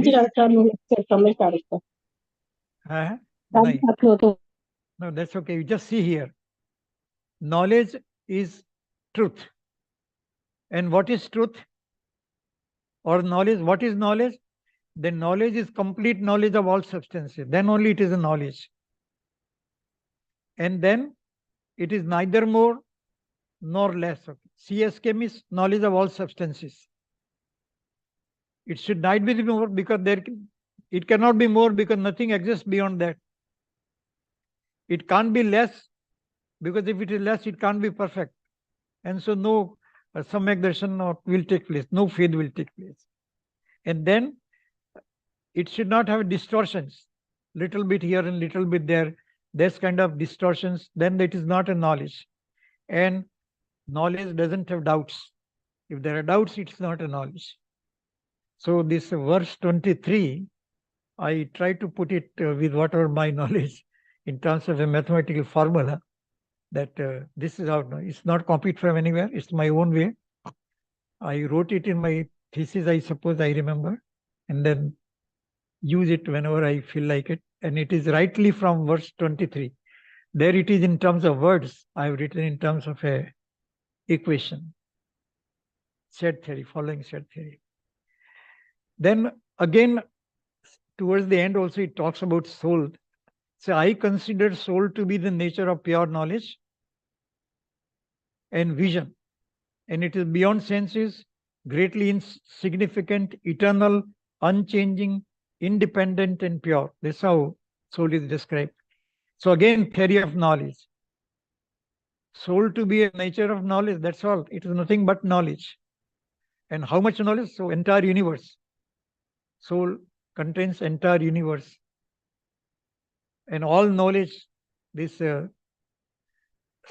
Skanda, no? Complete knowledge. Dvadashang Jinvani. Soul contains all the Dvadashang. It is within it. And the entire universe also within the soul. Unless this belief is hammered, and we believe so, it is not possible to have, neither it is a complete theory of knowledge, nor it is possible to have any salvation or anything, whatever. Then, just a couple of minutes, then I will finish. This points of views, Naya. Why Naya is so important? Okay, so there are 47 given here in this text. I will not be taking that thing. I will just take 4 Nayas, 4 or 5 Nayas, and try to explain how we have to view the things.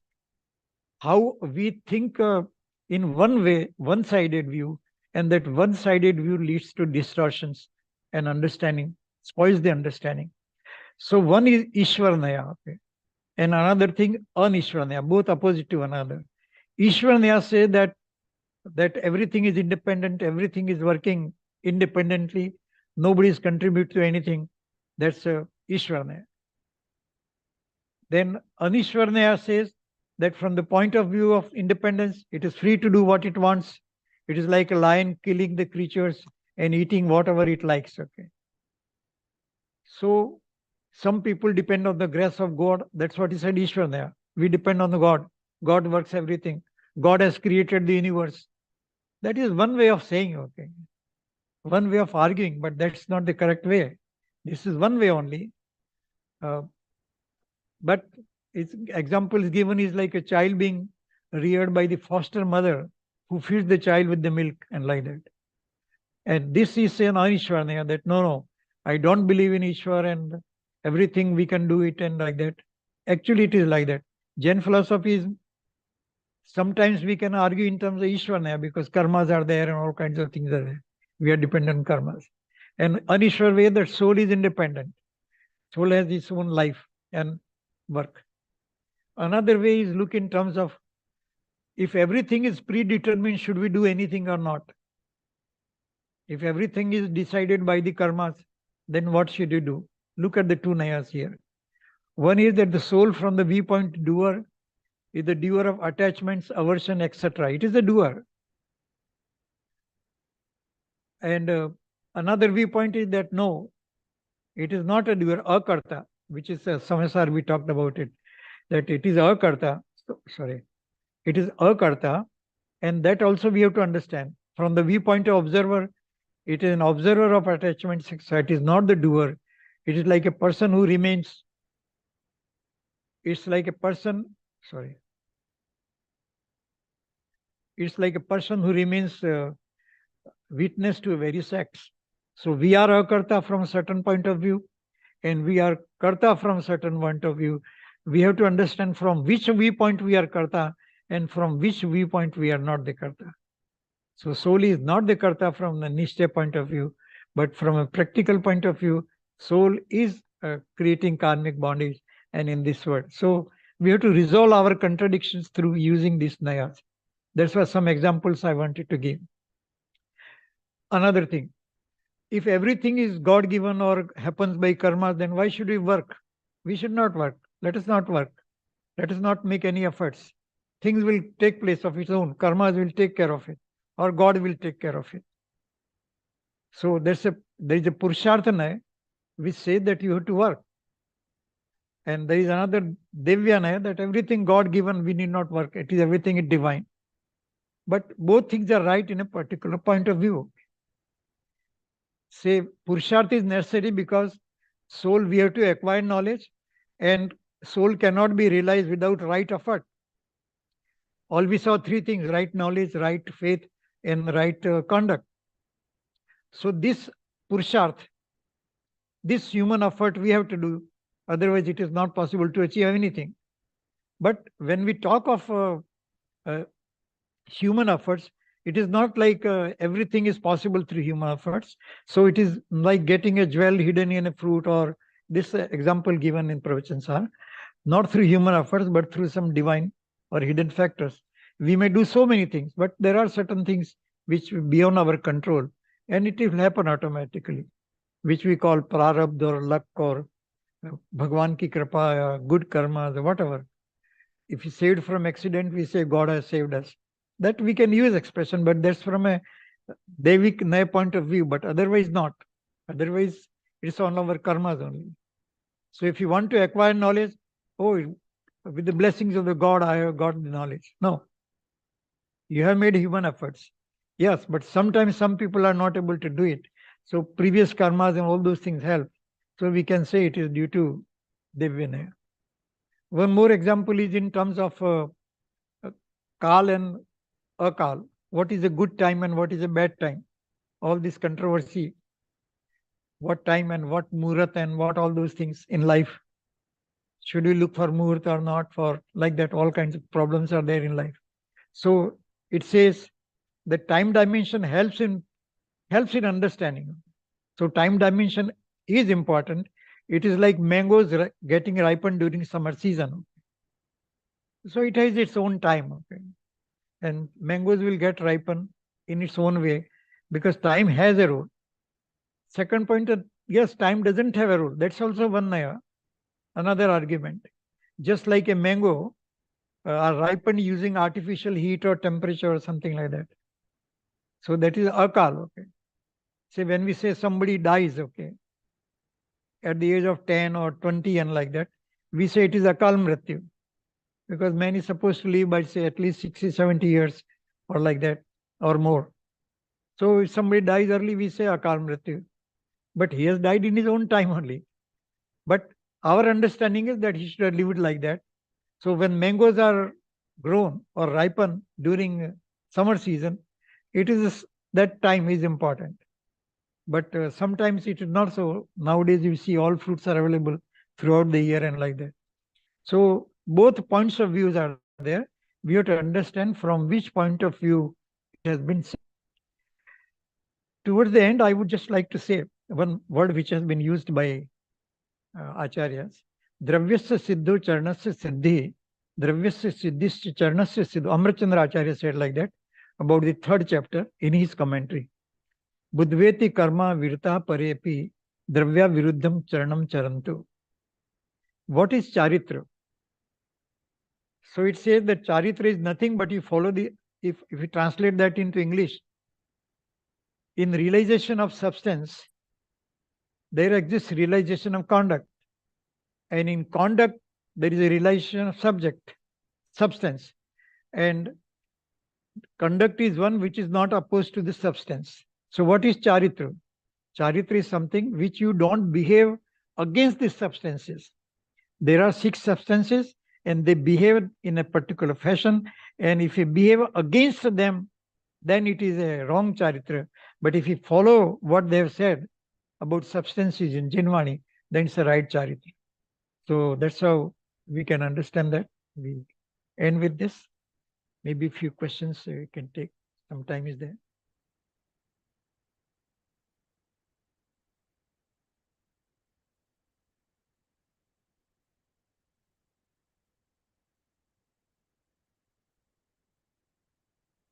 What is your opinion? How do you like this topic? Not the lecture, topic, how it was. What kind of a concepts you think you learn or something interesting? Yes, sir. It's a very good topic. It's the words of Mahavir, as you said, and it refers to the main thing is the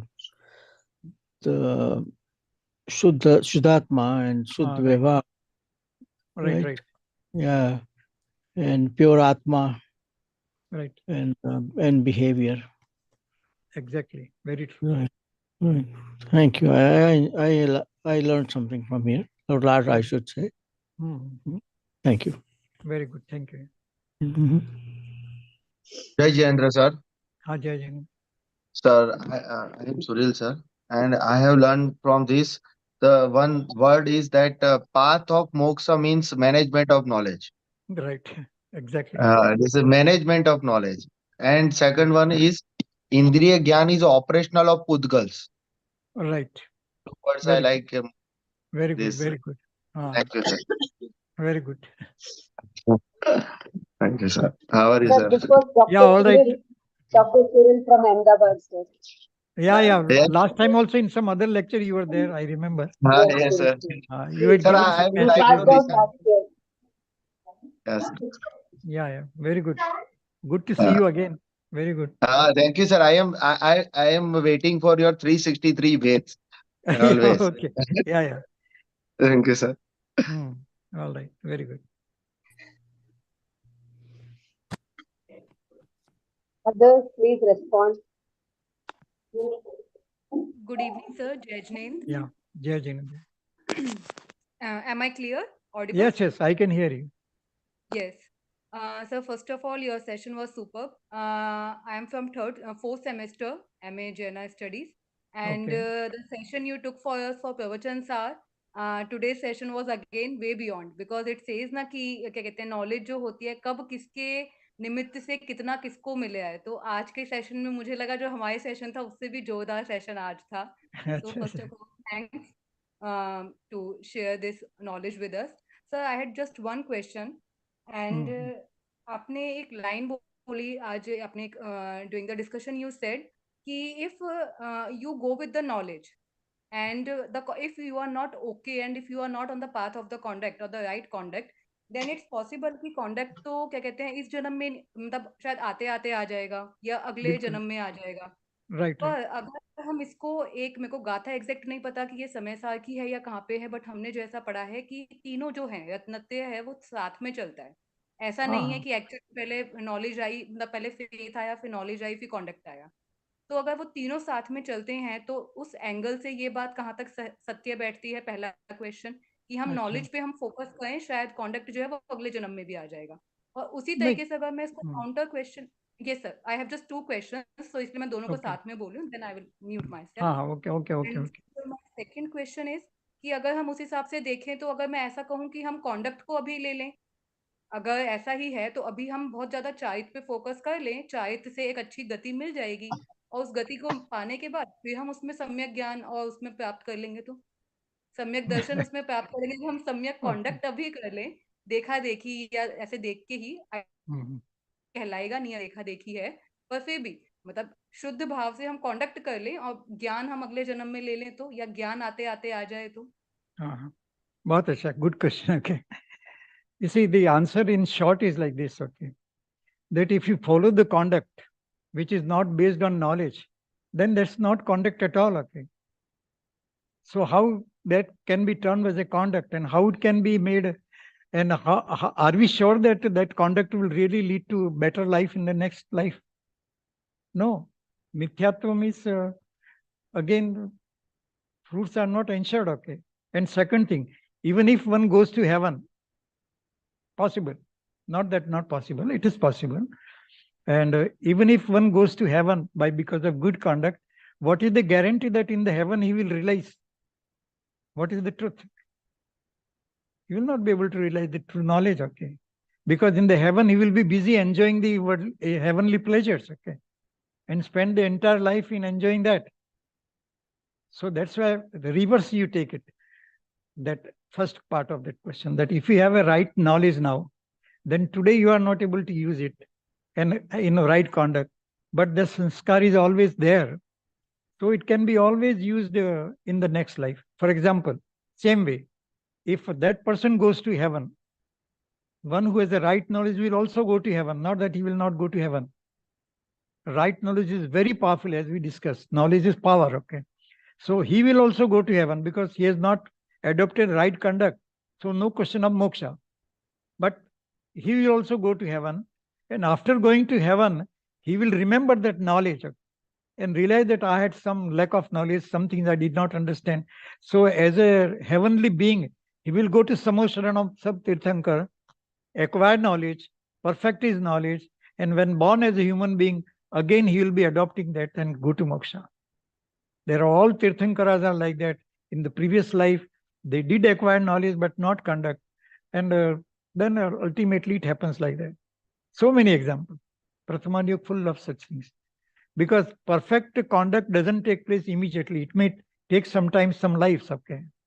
And so you understand in a worldly sense, okay? Suppose I give that example, maybe I would have given earlier.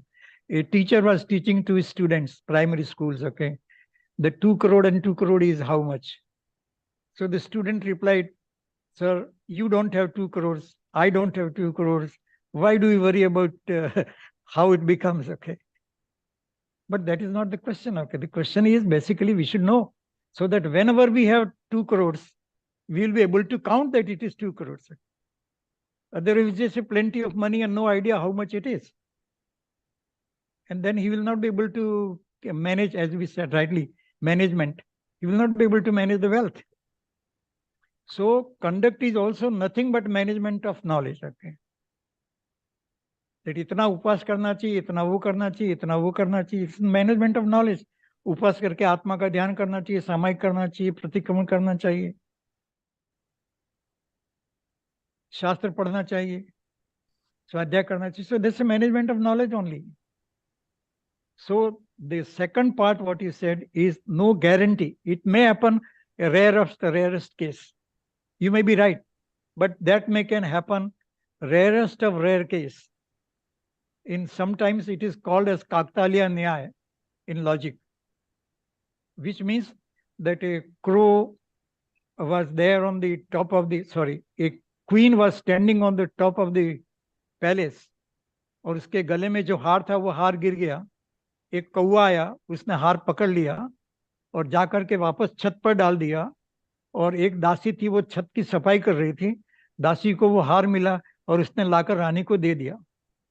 So many possibilities in this one. It may happen, it may not happen. Where the crow will come, may not come. And even if it comes, why it will throw it back on the terrace?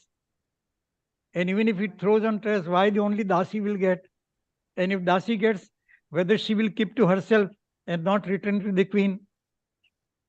So many possibilities are there. So that is not a right path. That will not ensure. There is no guarantee if you use the word guarantee. As Modi ji is using guarantee, I also, Niyam Sar means guarantee. So we should follow a path which guarantees moksha, not where we ifs and buts are there. So if we acquire the right knowledge, but less practice in this life for any reason, otherwise we should go for full. I'm not saying that don't go for practice and like conduct has to be there, but for any reason one is not able to take diksha, these times are bad or whatever, Panchamkal, some reason, right or wrong. But he has a knowledge how to reach it, he will reach.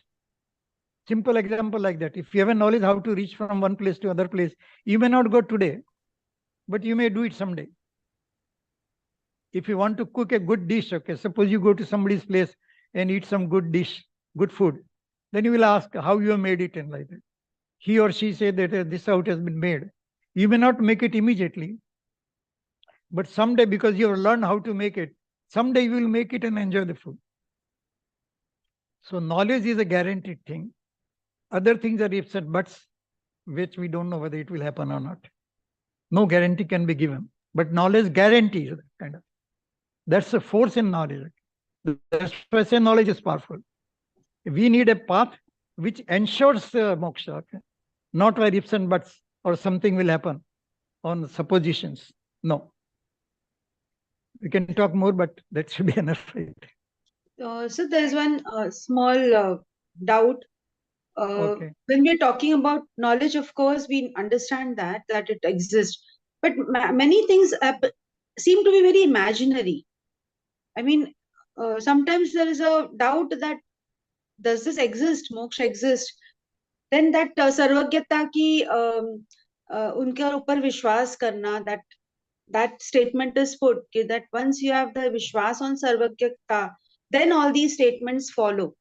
So sometimes that imaginary thought comes. Sorry, Okay. sir. No, I could not see who is talking. I just wanted to see you. That's nothing else. Okay, sir. May I know who is calling? Who is I'm talking? Varsha, sir. Varsha Pancholi. Varsha, okay. from Okay. Mumbai. Yes. I saw your name. Right. Okay. There Yes. is a lot of faith into all this, sir. There is a concept of very deep faith in Sarvagya ki Vani. But sometimes a small doubt comes, imaginary. Is it really is it real or it's imaginary? That I understand the question. वो I दुविधा understand the रहती है question. हमेशा, sir. Duvida. Right. You say you'd have heard of 3 words, no? Sanshaya, Vibram, Vimo, Adhyavasan, like Yes. that. No. So anyway, I will not go into that because time is not enough to explain everything. But the point is, where is the doubt? Okay, then there is no perfect knowledge. Okay, if knowledge is perfect, there will be no doubt. Doubt comes only when our knowledge is flickering, or we are not so sure. That's why I'm saying, to answer the first question again, that you acquire good knowledge so that you will be perfect. No doubt will be there, and it will be certainly achieved. In a world also, Olympics or so many other places also, those who compete, I'm talking about it, in a cricket or whatever, those who are very confident, they have no doubt, okay, that if last ball is there and we have to hit the sixer, they will hit. So one should have that kind of a confidence and that knowledge how to do it. And once that knowledge is there, the accomplishment will take place. So anywhere, even I have some doubt, always it will be there. But if the doubt is of a fundamental nature, then it is difficult. But if the doubt is of a different kind of thing, about details and like that, then it is okay. It is not doubt. It can be called as a little lack of knowledge or more curiosity about how it is like that. See, one may know about Siddhashila, where it exists and how it exists, but some may have some doubt about the color of the things and like that. But that's okay. Those kind of things are trivial only. But basic thing that what is knowledge, what is the state of Arant, what is the state of Siddha, if that there is a doubt, then it is a part of Mithya Darshan only. If false belief has not gone. That's why that verse I quoted, no? That Jo Janadi Arantam, So Janadi Appanam. You have to understand Arant and Siddh. If you understand, then only doubt will go. And where is the question of doubt? Where millions of Siddhas are there, infinite, Ananta Siddhas are there, then where is the doubt that we will not be able to go if you follow the right path? If Mahavir could go, Gautam Gardhar could go, after that Jambu Swami, Sudharmacharya, and so many, host of so many infinite people, rather from time immemorial. If infinite people go, where is the question that I will not go? One. Second thing, if we believe what Mahavir said is right, okay, then where is the question of any doubt? We may not be able to understand something, that's okay, because it takes time to acquire knowledge. But doubt will create more doubts, and that can lead to more problems and like that. So we should never doubt. But I appreciate a question very well. We also get some doubt. I also studied in some part of my life other religions and like that, whether we are something wrong or there is other better path and like that. But the conclusion is that it is not. Jain philosophy can only satisfy your millions of questions, okay, which no other philosophy will be able to satisfy. Even a small thing, that why a tree is tree, why an ant is ant, can be satisfied. Why a potato is a potato, like that, why one goes to Nigod, all things can be satisfied with the more or less right attitude or right direction. So it is natural, and I appreciate your question again, that yes, we may have some doubts, but let us not call it doubts, okay? It is only desire to know more and more, okay? Because it is natural desire to know more, and knowledge grows. We all know that knowledge grows. Knowledge was less when we were child, okay, and now it is more. So knowledge always grows, and day by day as we learn, knowledge grows. So there may be anxiety, there may be some curiosities, there may be desire to know a little more and like that. That is always there, and that is good only. But even there are stories about Mahavir and like that, why he's called Sanmati. So some Muniraj were going, passing through the Charan, passing through the sky and like that. And their question got resolved. So doubts, who will not have? Even Muniraj will have doubts. Charan Riddhidhari Muniraj, how he is having a doubt, okay? So that's a curiosity. It is not, you say, what we are talking is doubt about fundamental principles, okay? The path to moksha, that has to be very clear. That we have to understand very well, whether we are able to achieve today or not, but it is needed. I gave the example of the 2 plus 2. So that a child should say, why should I learn? It's of no use to me, okay? Or is it doubt whether 2 is 4 or not? If there is a doubt, then it has to be clarified. One has to practice more, and the child will learn that yes, 2 plus 2 is 4. So very good question. Yeah, it is there too. We also get sometimes some kind of ideas like that, but we should not consider as a doubt and like that. We should say it's our desire to know more and more. Once we have a basic faith that the path to moksha lies in acquiring knowledge of the soul, because we are a soul and infinite souls have realized that path, why we cannot realize? If that confidence comes, then that is more than enough. Knowledge may be less or more. It will get improved as we go along. When we go from one place to another, we know the basic direction. Google will also give basic direction. Okay. Then once you follow that path, so many doubts get cleared on the way. So in the same way, it is possible. Very good question, but we have to resolve ourselves that kind of a thing.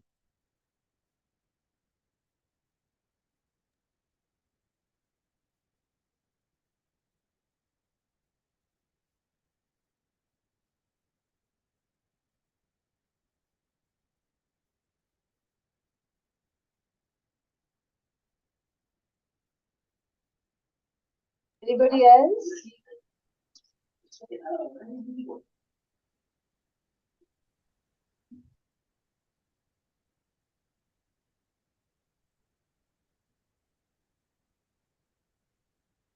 Jai Jinendra, Yeah. am I audible? Yes, yes. First of all, I would like to thank our professor, madam, for organizing this kind of wonderful one. We really learned a lot. It's not the question, my request, is it possible for you to do a lot of other books of Acharya Kundakundacharya's on Samaisar and a lot of other things also, Niyamsar, other books also, because very easy for us to understand now Pravachansar. When we are reading, we can understand. It's a very difficult book. Is it any planning for doing that kind of books also in the future? I would take this question. We have requested sir to give a series of 6 lectures. 2 on Okay, madam. Samaisar we finished. We have the recording. We can share the recording with you. And Okay, 2 madam. lectures will be on Pravachansar and 2 on followed by 2 lectures on Niyamsar. So sir can tell us next week whether he'll do Pravachansar second part or he would like to go to Niyamsar. No, Niyamsar only. I tried to cover everything today because Okay. Samaisar, it was a different thing. Here, the theory of knowledge, I covered till the last. Of course, we can take more, but this should be enough, right? Okay. Thank you, sir. Thank you, madam. Sir, next week we have a special lecture by MNP Tiwari sir on Madhya Pradesh Heritage Centers. Saturday. He's given us 2 dates, 27th and 3rd. So I'll contact you, sir, and I'll let the people know what time we'll have the next lecture on Niyamsar. Could it be any other day of the week? They are having classes throughout the week, sir. So Sunday, is it convenient for you, sir? No, now it will be sometime in February only. We'll see. Okay, I'll contact you, sir. Next Saturday, I'm not available. And okay. After that, also slightly difficulty. After that, it will be all right. Any day we can tell. No, after 2 Saturdays, we are traveling to Madhya Pradesh for 2 Saturdays. So we'll be back. We'll settle only after 20th February. Only after 20th February, we'll settle again. Okay, no problem. Then we'll have the lecture on Niyamsar. Okay, all right. Very kind of you, sir, to deliver this important lecture, and really beautifully you have summarized the text. And I remember those days when we sat and we did that book, and wonderfully you have given the PPT presentation right now on the beautiful topic. I hope you all have understood what sir is telling. Maybe you'll understand as days go by. Thank you so much, sir, on behalf of the students and the department. Thank you. Thank you, sir. Anybody else who would like to say something? Okay. I hope you all have understood. Just give a thumbs up if you have understood. Yes. Okay.